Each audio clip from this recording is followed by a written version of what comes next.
On a entendu la plupart des classiques républicains qui nous disaient, des LR, qui nous disaient « Ah non, le référendum, moi je ne le propose pas ». Je crois qu'on était très loin de De Gaulle et ça m'a énormément frappé. Il y a manifestement depuis 20-25 ans en France une idéologie mondialiste de la part des médias. On l'a vu pour Maastricht, on l'a vu aussi pour le traité constitutionnel de 2005. D'ailleurs, ce bloc populaire-là, qui n'a plus voix au chapitre et qui a été excommunié du débat public.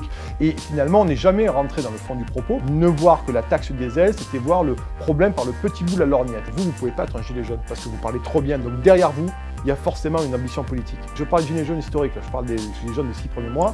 Ils ont fait très rapidement, rappelez-vous dans les manifestations, il y avait des pancartes Brexit. On comprend bien, à un moment donné, cette espèce de volonté de l'Union européenne ferme, à un moment donné, d'imposer des réformes structurelles. Mais on fait tout ça sans l'assentiment des peuples. Et aujourd'hui, on se retrouve en 2021, et on a droit aux réformes structurelles qui sont là. Moi, je pense une nouvelle fois que certains grands médias, certains grands éditorialistes sont manifestement pro-européens, parce qu'ils sont pro-mondialisation, parce qu'ils bénéficient, parce qu'ils ont les moyens de le faire, ils ont les réseaux, et puis ça leur sert. Vous ne pouvez pas, à un moment donné, vous dérober. Il serait nécessaire d'avoir un traitement de choc, et le traitement de choc, c'est le référendum.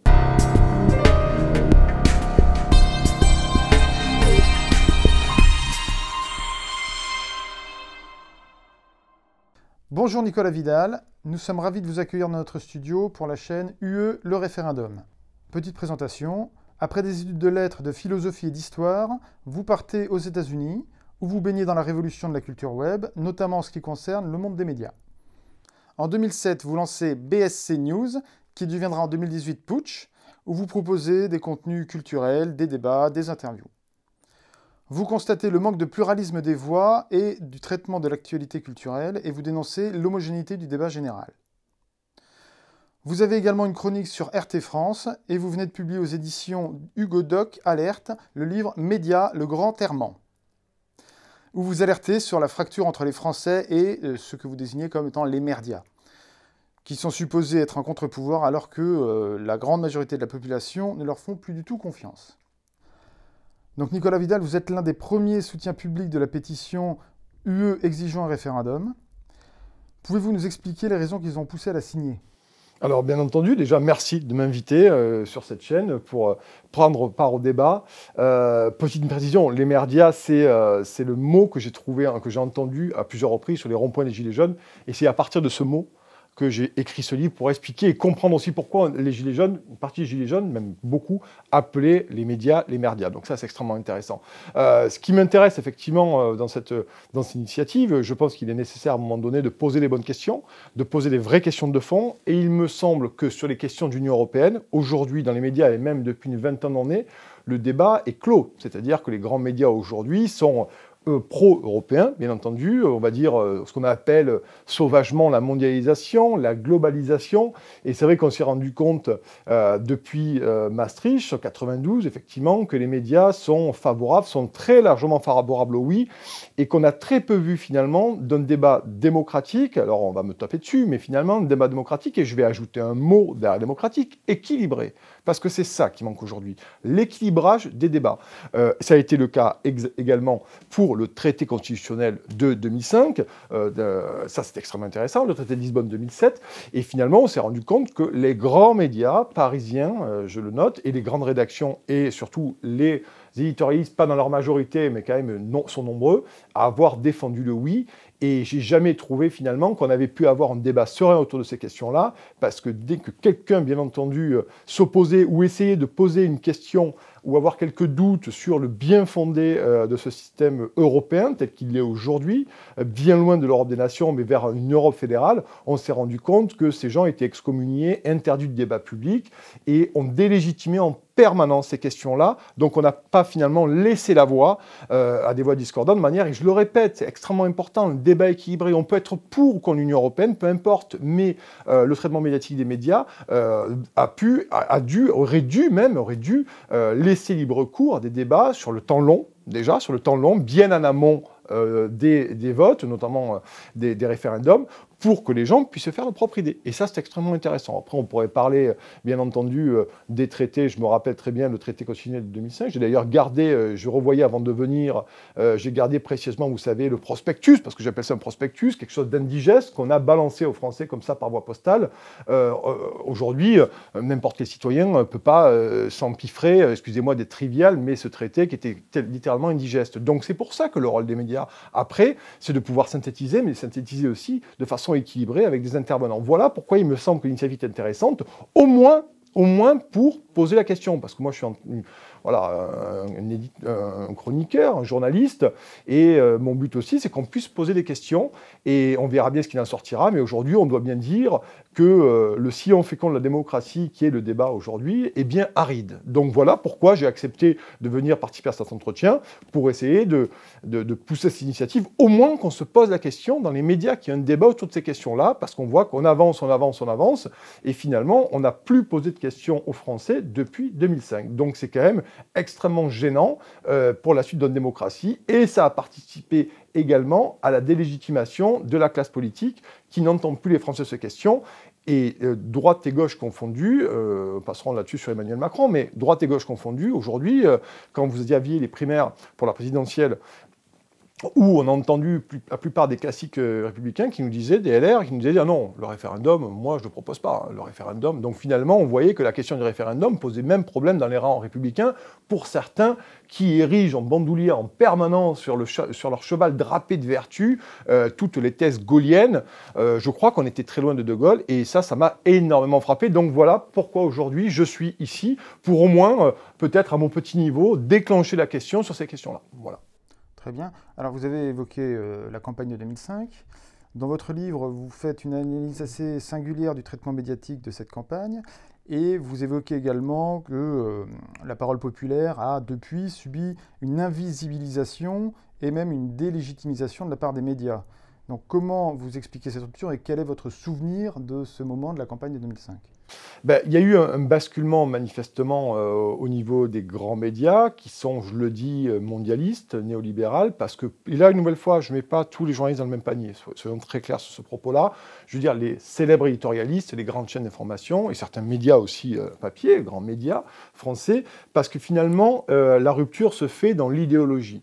Il y a manifestement, depuis 20-25 ans en France, une idéologie mondialiste de la part des médias. On l'a vu pour Maastricht, on l'a vu aussi pour le traité constitutionnel de 2005, on l'a vu pour toute une série de questions, plus récemment le traité d'Aix-la-Chapelle. Voilà, ces questions-là aujourd'hui auraient mérité d'être débattues.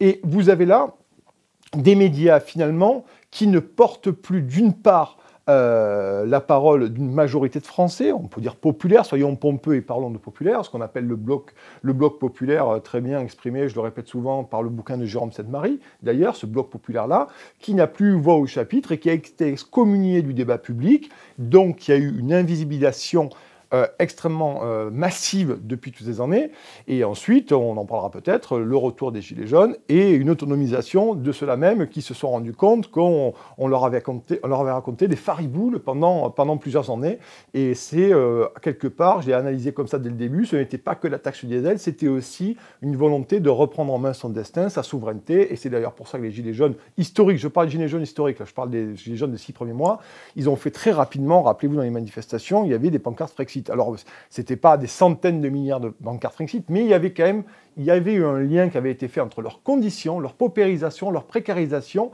et une politique de l'Union européenne qui est néolibérale, on le sait très bien, et dont la France a perdu sa souveraineté. Et je crois que sur ces questions-là, à un moment donné, il faut poser la question aux Français, et d'autant plus, nous sommes aujourd'hui à l'amorce du printemps 2021, on a vu tout le naufrage absolument dingue de l'Union européenne à la gestion de la crise sanitaire. Faut-il encore le rappeler que l'Union européenne n'a pas la prérogative de la santé, et là aujourd'hui, je crois qu'il est temps maintenant de se poser les bonnes questions. Certains nous diront que l'avis sur le Frexit n'est pas majoritaire à la population. Je crois que le meilleur moyen de le savoir, est de ne pas partir par les sondages, parce que vous savez qu'aujourd'hui, les Français, depuis 20 ans, ne sont plus des Français, ce sont des sondages ou des sondés, et je crois qu'il serait nécessaire de reposer cette question fondamentale, quoi que les gens en répondent, c'est la souveraineté qui fera son affaire, et le peuple pourra enfin s'exprimer, parce que ce n'est plus le cas depuis 2005. Très bien. Vous avez parlé des Gilets jaunes, alors justement, et de leur rapport au Frexit. Guillaume Bigot, qui est un soutien et que nous avons reçu ici précédemment, dans ce fauteuil, parlait, lui, des Gilets jaunes comme d'un signe avant-coureur et une sorte de sursaut national. Donc, est-ce que vous êtes d'accord avec cette analyse et quelle lecture pouvez-vous faire de la crise des Gilets jaunes et surtout du traitement médiatique qui en a été fait? Alors, premier élément de réponse pour répondre à l'analyse de Guillaume Bigot. Je la partage. Je la partage pourquoi? Parce qu'encore, il fallait aller sur les ronds-points, il fallait aller dans les manifestations, il fallait aller dans les arrière-salles de café où ça débattait énormément. J'ai fait beaucoup d'arrière-salles de café où ça débattait. Il y avait quelque chose d'un côté clandestin. J'étais un journaliste, moi, indépendant, et j'allais couvrir ça parce que je trouvais ça passionnant. Et ce qu'on a vu chez les Gilets jaunes, ce qu'on a vu dès le début, on a vu des drapeaux français déjà, beaucoup de drapeaux français. Moi, combien de fois j'ai entendu entonner la Marseillaise? Combien de fois? Alors certains vous diront, le thuriféraire de la pensée unique vous diront que c'est un accès ou un excès, dirons-nous, de nationalisme mal placé, de souverainisme patriotique, nationaliste, séditieux, factieux. La réalité, c'est qu'il y a eu effectivement une prise de conscience de leur propre identité. Là-dessus, c'est extrêmement intéressant.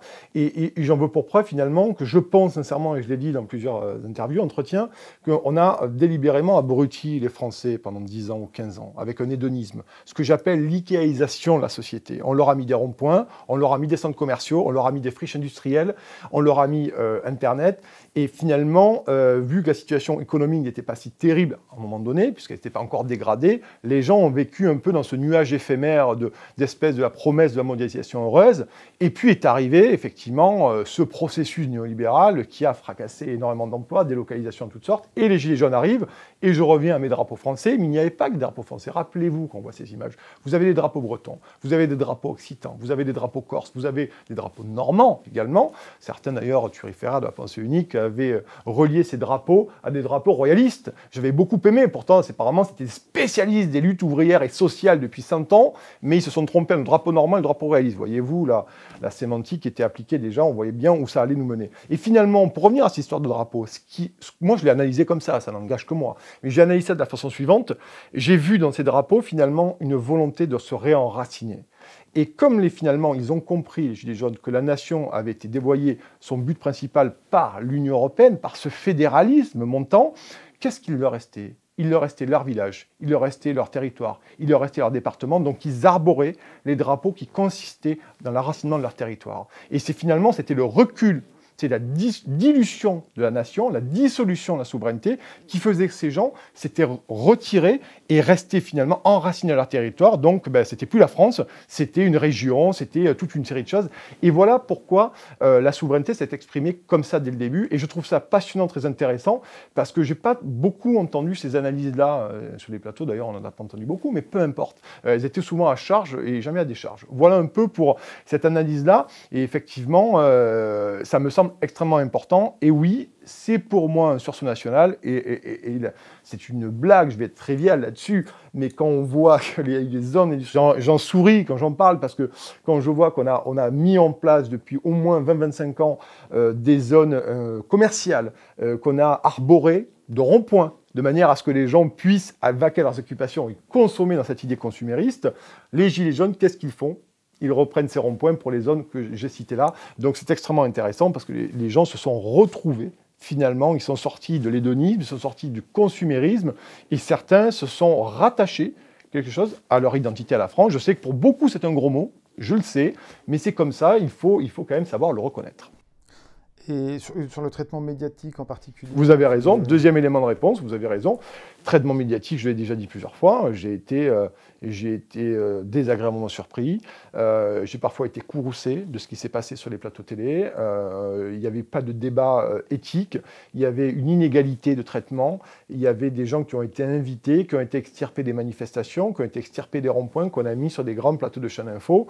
Et c'était le jeu du seul contre tous, avec des gens qui n'étaient pas des Français tout à fait lambda, qu'on a mis sur les plateaux télé, avec des éclairages, avec des journalistes connus, des gens célèbres, et qui finalement, ça a été une espèce d'arène. C'était entre l'arène et le prétoire de tribunal. Ces gens se sont fait attaquer. Rappelez-vous, on leur a demandé déjà les 10 premières minutes finalement de dénoncer les violences dans les manifestations, au lieu de leur demander leurs revendications. Et puis quand il était question des revendications, alors là, on ne comprenait pas ce que vous voulez, on ne sait pas trop ce qui se passe, mais personne n'est d'accord avec ce que vous dites. Si, Si, il y avait des revendications phares, mais ne voir que la taxe diesel, c'était voir le problème par le petit bout de la lorgnette. Et c'était tellement plus facile idéologiquement de dire, bon, vous avez la taxe diesel, nanani, nanana, et finalement, on n'est jamais rentré dans le fond du propos, parce qu'il n'y a pas, c'était pour moi le retour du peuple, et on n'a pas voulu voir, finalement, on les avait invisibilisés, et c'était beaucoup plus simple de plus les voir. Et quand ils sont arrivés sur les plateaux, qu'ils se sont invités sur la scène médiatique, il y a eu l'entreprise de délégitimation permanente.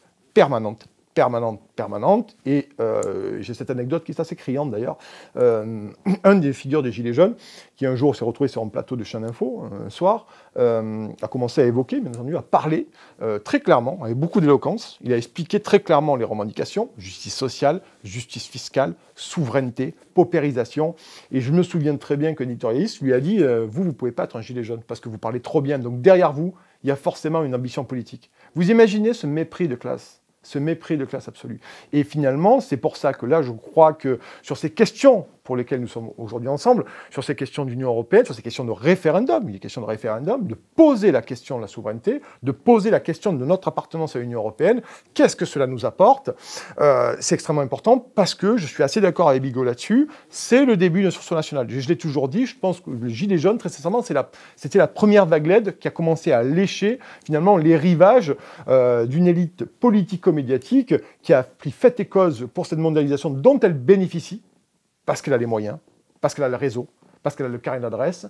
Et forcément, on s'est retrouvé avec de l'invisibilisation. On est arrivé dans la délégitimation de la parole adverse, dans le discrédit culturel, intellectuel de la parole discordante.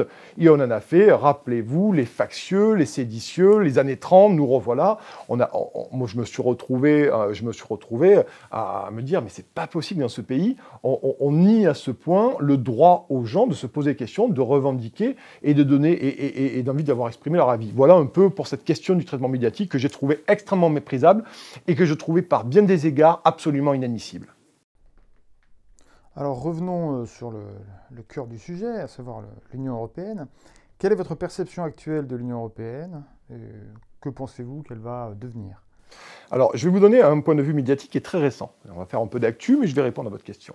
Ça fait 2 ans que quelques mois et quelques autres, on dénonce et on alerte sur notamment la réforme des retraites. La réforme des retraites, ça fait 2 ans, je dis moi-même et d'autres, que c'est lié absolument à la politique de l'Union européenne. Qu'est-ce qu'on n'a pas entendu quand on a eu dit ça? Qu'est-ce qu'on n'a pas entendu? Oui, toujours l'Union européenne, toujours l'Union européenne, toujours l'Union européenne. La réalité, c'est que depuis 3-4 jours, on a des articles qui fleurissent sur nos chers médias pour nous expliquer qu'effectivement, c'est le plan des réformes structurelles et que le préalable au plan de relance sera forcément la contrepartie de la réforme des retraites et de la réforme aussi de l'assurance chômage.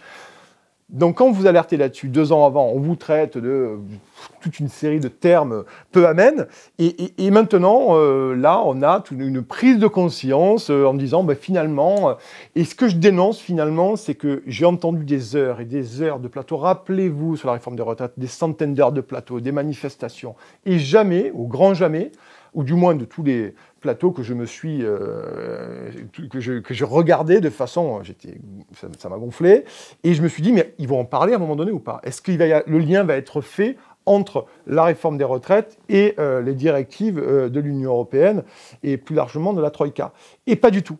Et pas du tout. C'est-à-dire qu'on pêche en fait par omission. On pêche énormément par omission dans ces informations. C'est-à-dire qu'on ne dit pas les choses. Et d'ailleurs, qu'est-ce qu'il y a eu comme justification pour nous donner cette réforme des retraites, pour nous l'imposer quelque part? Finalement, vous savez, les éléments de langage, c'est une réforme juste et universelle. Ça, j'ai beaucoup adoré. Mais dire ça, ça ne veut rien dire. C'est-à-dire qu'à un moment donné, il faut le dire. Il faut dire, voilà, on a un projet, et l'Union européenne nous impose ça. D'ailleurs, j'en parle toujours quand il faut lire en permanence le bouquin de Yanis Varoufakis, le ministre des Finances de la Grèce en 2015. Il le dit. Il faut lire ce livre, il est passionnant, il est éclairant sur le rôle de la Troïka, notamment sur la Grèce, sur le rôle des États frugaux, ce qu'on appelle les États frugaux, et c'est très éclairant sur les rapports qu'on peut avoir, et c'est très éclairant sur les réformes structurelles. On comprend bien, à un moment donné, cette espèce de volonté de l'Union européenne ferme, à un moment donné, d'imposer les réformes structurelles aux États, qui ne sont finalement que de la paupérisation, de la précarisation. Moi, je veux bien qu'on fasse ça, enfin, je suis opposé à ça, bien entendu, mais on fait tout ça sans l'assentiment des peuples. Et en l'occurrence, du pays qui nous intéresse, ici, c'est la France.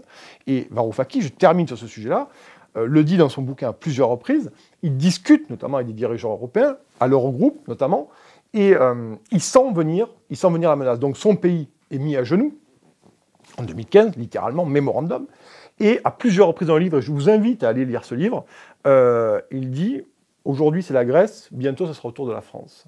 Donc déjà, il est clair là-dessus. Alors on me dira « Oui, Varoufakis, c'est un point de vue parmi d'autres », mais quand on apprend et qu'on lit les textes, parce que c'est pénible de lire les textes des traités européens, c'est très pénible de dire ça, et bien finalement on se rend compte qu'on arrive à refaire le puzzle et qu'on se dit finalement Varoufakis il dit 2-3 trucs qui étaient plutôt intéressants et aujourd'hui on se retrouve à 2021 et on a droit aux réformes structurelles qui sont là.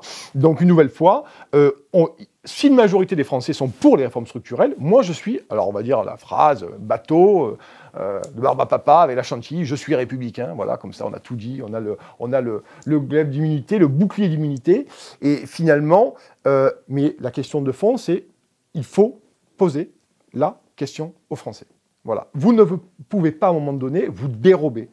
Toute la classe politique, vous ne pouvez pas vous dérober, il faut à un moment donné, une question centrale, et pas que sur cette question, mais là, c'est le sujet qui nous occupe, sur l'Union européenne. On ne peut pas continuer comme ça, c'est important. Et si les Français sont majoritairement pour continuer, je m'inclinerai, puisque je suis quand même un démocrate, pour le coup, et je m'inclinerai, mais il faut poser la question aux Français, c'est absolument primordial, donc c'est pour ça que cette initiative me paraît intéressante. Je m'engage très peu. Je ne suis pas engagé en politique, je n'ai jamais été engagé en politique dans aucun parti, et je ne le suis pas, et je ne le serai probablement sûrement jamais. Probablement, rappelez-vous Dupond-Moretti qui nous avait dit « je ne serai jamais ministre ». Je plaisante, mais par là, c'est-à-dire que je trouve l'initiative... Moi, je suis dans cette optique de venir ici, dans cette réflexion démocratique. Voilà, espérons qu'elle aboutisse, mais en tout cas, voilà ma position très claire sur ces sujets-là. Oui, donc les médias font silence en quelque sorte sur l'Union européenne. D'ailleurs, c'est corroboré par une étude de la Fondation Jean Jaurès qui affirme que les antennes télé et radio n'accordent en moyenne que 3% de leur temps à l'actualité de l'UE, et qu'ils déplorent évidemment. Selon vous, est-ce que cette désaffection vient des médias d'eux-mêmes qui, parce que l'UE ne fait pas recette, ne veulent pas en parler, ou est-ce que tout simplement ils le taisent sciemment, volontairement, pour étouffer le discours démocratique à ce sujet ? Alors, moi, très sincèrement, je ne pense pas forcément qu'ils le taisent. Ils parlent de l'Union européenne toujours sous les meilleurs atours, sous ses meilleurs aspects, et toujours sur le plan national. C'est-à-dire qu'il y a très peu de lien qui est fait. Et là, on pêche par omission. Je parlais tout à l'heure de la réforme des retraites, on pêche par omission, délibérément. On ne veut pas faire le lien.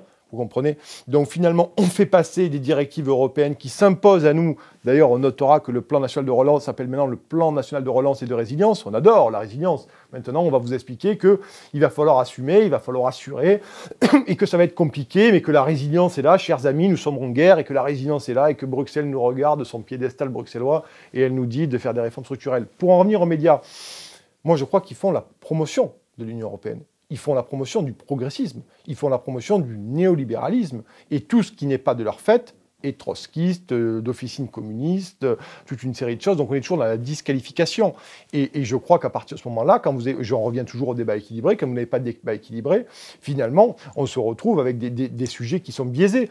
Alors, c'est pas de la fausse information, on va être très clair là-dessus, mais on pêche par omission. Je me souviens très bien, je l'ai dit sur un plateau cette semaine, je me souviens très bien quelques semaines avant les élections européennes, où nous envoyons notre cher député européen là-haut, j'ai vu une petite vidéo, 1 minute 30, le format un peu vidéo viral, d'ailleurs qui n'a pas été viral pour le coup celle-là, je ne crois pas, ou peut-être depuis, et il y avait finalement comprendre le fonctionnement du Parlement européen. Alors les informations qui étaient données dans cette vidéo n'étaient pas fausses, loin de là, c'était une chaîne de service public, mais par contre on y pêchait exactement par omission. On donnait un rôle au Parlement européen incroyable. On a l'impression que le Parlement européen avait supplanté l'Eurogroupe et tous les commissaires européens. Alors que ce n'est pas vrai. Alors que ce n'est pas vrai. Donc là, on pêche manifestement par omission. On pêche par omission. Et je crois que ce n'est pas de la teneur du service public que de dire ça. Il faut être clair là-dessus. Il faut être clair. On ne peut pas pêcher par omission et dire, bon, vous comprenez, maintenant, on ne peut pas tergiverser, on ne peut pas se contorsionner, il faut avoir une information claire et un débat équilibré, je le dis encore. Donc, pour répondre à ces questions des médias, moi, je pense une nouvelle fois que certains grands médias, certains grands éditorialistes sont manifestement pro-européens. Ils sont pro-européens parce qu'ils sont pro-mondialisation, parce qu'ils bénéficient Ils en jouissent finalement de cette situation de rente néolibérale parce qu'ils ont les moyens de le faire, ils ont les réseaux, et puis ça leur sert. Et donc forcément, quand vous avez cette fracture, cette sécession entre une partie de la classe médiatique et des Français qui, eux, sont paupérisés, j'ai déjà dit, par une politique néolibérale, c'est très simple à expliquer, hein, on va dire la désaffection, délocalisation, désindustrialisation, directive de la libre concurrence, directive travailleurs détachés, et j'en passe et encore. Finalement, vous vous rendez compte que les gens qui habitent dans le nord de la France ou dans des régions qui étaient très industrialisées, qui ont tout perdu, pour voir partir leur outil de travail au fin fond de la Hongrie, de la Pologne ou d'autres pays, et voire plus exotiques, finalement, ils comprenaient bien qu'à un moment dans le réel, il ne peut pas y avoir de déni de réalité. Le réel est là. Le perte d'emploi est là. La perte de pouvoir d'achat est là. Le déclassement est là. Donc, et en plus, ça a commencé à toucher les classes moyennes, parce que la France est devenue un pays de service. Un pays de service. Et aujourd'hui, avec les délocalisations, la crise économique, ce qui est intéressant à voir aussi, c'est que vous allez avoir une partie des classes moyennes, le bloc d'entre-soi, le bloc au milieu, là, médian, allez, on prend le médian, qui va commencer à aller s'agréger du côté du bloc populaire. Donc c'est vrai qu'on se rend compte que cette information, pour revenir là-dessus, elle a été, au mieux on a pêché par omission, au pire on a biaisé l'information. Et donc je pense qu'effectivement les Français, pour répondre à la question, se sont laissés bercer d'illusions, parce que les problèmes graves n'étaient pas encore là. Et une fois qu'il y a vraiment eu des problèmes économiques de première importance, et là on arrive à l'apothéose, à l'apogée finalement de la frénésie néolibérale avec cette crise sanitaire, où on a vu qu'en fait cette grande théorie que nous a vendue depuis 20 ans, ensemble nous sommes plus forts que seuls, petits pays, nous face aux grands pays émergents et compter la Chine, les États-Unis, on s'est rendu compte qu'on s'est extorqué avec nos pays membres des masques sur les aéroports, on s'est extorqué des vaccins, surtout des masques, des vaccins, mais après il y a eu la politique vaccinale qui a été un fiasco total, on s'est extorqué des masques, qu'il a fallu aller chercher à droite à gauche des trucs, finalement les gens ont fermé la frontière, parce que les autres pays de l'espace Schengen ont même fermé la frontière. La France a été la dernière à fermer ses frontières par idéologie. Par idéologie, on a voulu jouer aux meilleurs élèves de l'Union européenne, alors que les autres avaient déjà fait ce qu'il fallait pour au moins se protéger. Parce que ce qu'on va retenir, c'est que l'État-nation, pour moi, est le meilleur défenseur pour protéger sa population. Mais encore faut-il, pour avoir un État-nation, il faut avoir un État-nation fort, qui n'a pas désindustrialisé, qui n'a pas délocalisé, qui ne s'est pas soumis aux diktats, et finalement, qui peut dire à l'Union européenne, mais moi je vais faire comme ça, je vais aider mes entreprises, je vais nationaliser certains trucs, et je vais protéger mon capital, et je vais protéger mes travailleurs. C'est ça, l'idée. Et finalement, on s'est rendu compte que là, je crois qu'on arrive au bout du chemin, très sincèrement, parce que ceux qui ne s'intéressaient pas ou ceux qui étaient tangents sur ces questions-là, qui se trouvaient ça très lointain finalement, l'Union européenne, se sont dit, là, il y a quand même un vrai souci. Il y a un vrai souci de logistique et toute une série de choses qui sont venues derrière. Voilà un peu pour cet élément de réponse. Alors, il y a donc une désaffection de plus en plus forte entre le peuple et les médias. Est-ce que justement, il ne serait pas positif pour les médias d'encourager à ce référendum sur notre appartenance à l'Union européenne, dans la mesure où ça permettrait de retrouver un climat plus démocratique et à faire baisser la défiance qu'ont les gens vis-à-vis des médias, finalement, à réconcilier le peuple et les médias? Mais vous n'y pensez pas, donner la parole au peuple. Mais quelle idée saugrenue vous me posez là? C'est une question saugrenue tout de même. Je plaisante, vous avez bien compris, la boutade. Mais je ne crois pas. Je crois très sincèrement que là, on est dans une radicalisation aujourd'hui. Maintenant, je le déplore, je le dis, mais on est vraiment...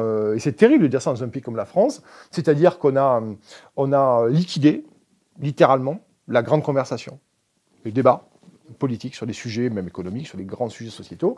Et finalement, je crois que la classe médiatique dont je parle, une fois que je répète, les grands journaux, parisiens essentiellement, avec certains célèbres éditorialistes, je préfère célèbres que grands, vous comprenez pourquoi, finalement, eux, ils n'ont pas envie de ça, ils ont raté la marche de l'invisibilisation, ils sont en train de se rater la marche de la délégitimisation, parce que vous avez aujourd'hui énormément de gens qui vont s'informer sur les réseaux sociaux, bon, même s'il y a bien sûr des excès, il faut le dire, mais on se rend bien compte que ça leur échappe. On rend compte que ça leur échappe. Et pour répondre à votre question, je vais être très clair là-dessus. Pour moi, il y a une perte. Les médias, ils ont perdu le monopole de l'information. Ils ont perdu finalement leur qualité de redresseur de tort, d'objecteur de conscience. Ça, c'est extrêmement important. Donc les gens sont en train de fuir. Et depuis la crise des Gilets jaunes, depuis la réforme des retraites et depuis la crise sanitaire, c'est des pans entiers de la population qui sont en train de leur filer entre les doigts et qui vont s'informer ailleurs. Alors, est-ce qu'ils s'informent bien ou pas bien? Ça, c'est la grande question. C'est la grande question, à un moment donné. Mais ils s'informent ailleurs. Voilà. Donc, avec ces excès, avec ces excès qui sont là, avec parfois des trucs qu'on lit sur les réseaux sociaux qui sont totalement absurdes, il faut le dire aussi, il faut être clair. Mais je pense que cette fracture, elle n'est pas prête de l'abysse qu'il y a entre une partie du peuple français et ces grands médias. Je ne suis pas sûr qu'elle va se boucher, elle va se combler.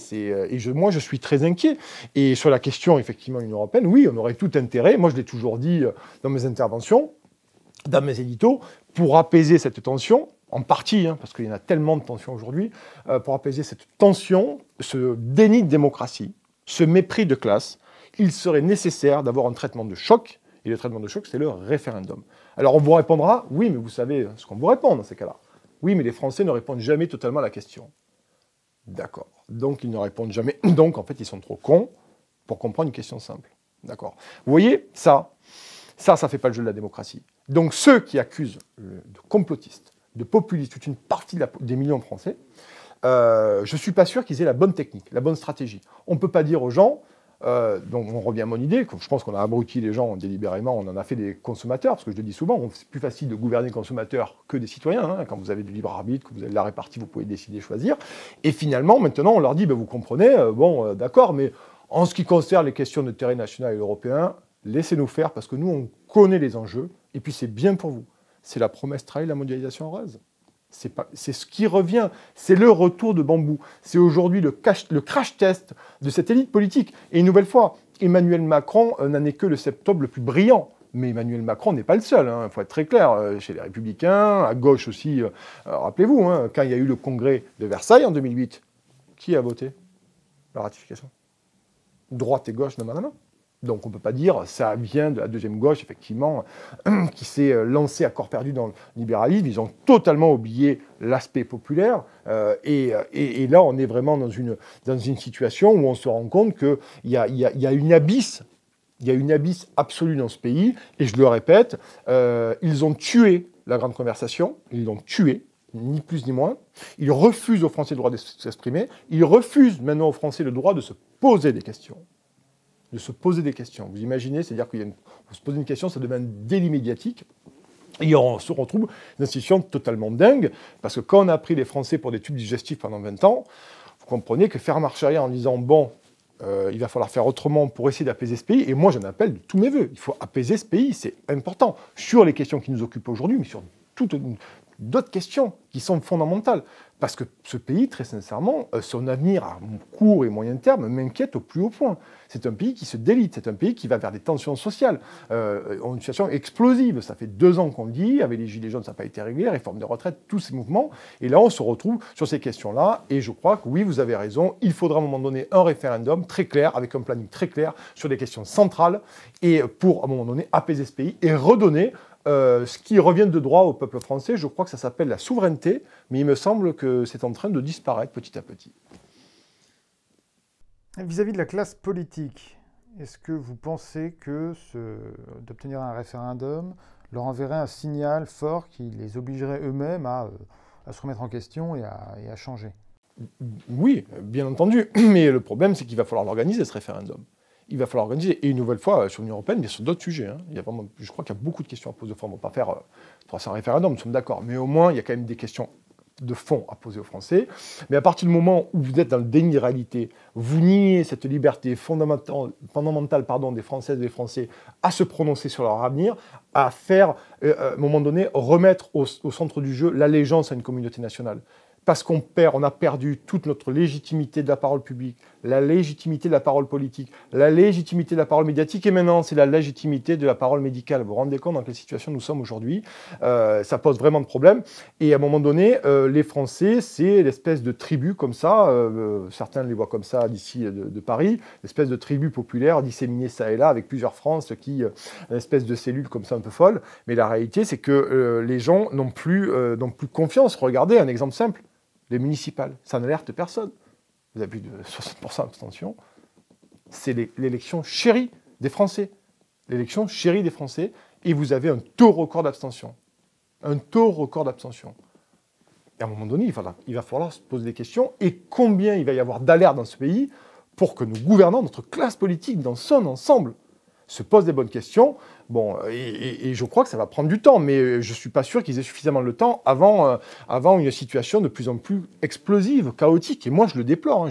Très sincèrement, je pense que c'est un vrai écueil pour ce pays, hein, très sincèrement. Alors, deux dernières questions pour finir. La première, imaginons que ce référendum sur notre appartenance à l'Union européenne soit obtenu. Comment imaginez-vous l'ambiance des médias? Comment imaginez-vous la campagne? Et quel peut être le discours de la part des médias? Ce sera comme avec le Brexit? Ah ben on l'a vu avec le Brexit, bien entendu. Déjà, il va falloir organiser, comme je disais tout à l'heure. Mais effectivement, le traitement médiatique, j'imagine pas qu'il va y avoir un retournement de situation idéologique. Je n'y crois que peu, voyez-vous, le retournement de situation idéologique. Et si on retombe dans un débat vicié avec des gens qui sont pro-Union européenne et qui estiment que tout ce qui n'est pas libéral, progressiste ou néolibéral, je dis néolibéral, sont des afro-factieux, ça va être compliqué de débattre, bien entendu. Mais je pense que c'est absolument nécessaire. C'est absolument nécessaire. Mais je ne vois pas très bien, très sincèrement, je ne vois pas très bien comment ça va être organisé, si ce n'est si, en fait, je ne le vois que trop bien. Je ne le vois que trop bien. Regardez le Brexit, vous en avez parlé très justement, on a eu des campagnes absolument dingues sur les Brexiteurs, ceux qui voulaient sortir de l'Union européenne, on les a traités, on a fait des reportages incroyables, et finalement on se rend compte, mais là on essaie toujours aller. Et quand vous savez, quand vous gouvernez contre une majorité de votre... On ne va pas mettre le peuple, c'est pas une entité, mais quand vous gouvernez contre une majorité de Français, très sincèrement, ça mènera rien de bon, et une nouvelle fois, délégitimer, discréditer l'autre, discréditer une parole populaire, je ne suis pas sûr que ça va tenir longtemps. Et une nouvelle fois, j'insiste dessus, je monte des ailes et je m'en effraie. Du coup, ça amène une question supplémentaire. Comment expliquez-vous, comment fonctionne, ou comment peut-on expliquer que, sur la question du Brexit en particulier, que les médias n'hésitent pas du tout à se contredire d'un mois sur l'autre, ou même d'une année sur l'autre, en disant ça va être la catastrophe, et puis finalement après, la catastrophe n'a pas lieu puisqu'ils n'en parlent pas, quoi. Voire ils ont même des informations qui vont à l'inverse de leurs pronostics, et bon, finalement ça n'alerte personne, ça a l'air de ne gêner personne dans la rédaction. Même parce que l'idéologie, c'est comme un menhir, hein. Vous savez, c'est compliqué à bouger. Donc finalement aussi sur le Brexit et sur les suites du Brexit, sur la situation économique de la Grande-Bretagne, à un moment donné, il y a des informations qu'on a passées aussi sous silence, parce qu'on nous avait annoncé, rappelez-vous, hein, le chaos absolu, des gens dans la rue en guenilles, des soupes populaires, des queues incroyables sur la Tamise, des gens qui se jetteraient dans l'eau. Enfin, on nous avait promis un climat apocalyptique, avec un peu d'Orwell dessus, et finalement, c'est pas tellement ce qui se passe. Et d'ailleurs, on remarquera que nos chers amis anglais se sont plutôt bien débrouillés en ce qui concerne la stratégie vaccinale. On nous dit en permanence que les courbes montent, bien sûr, la vaccination, que c'est génial, qu'on va gérer. Enfin, à un moment donné, à ce rythme-là, on livrera les vaccins par Amazon Prime. Ça finira comme ça, à force.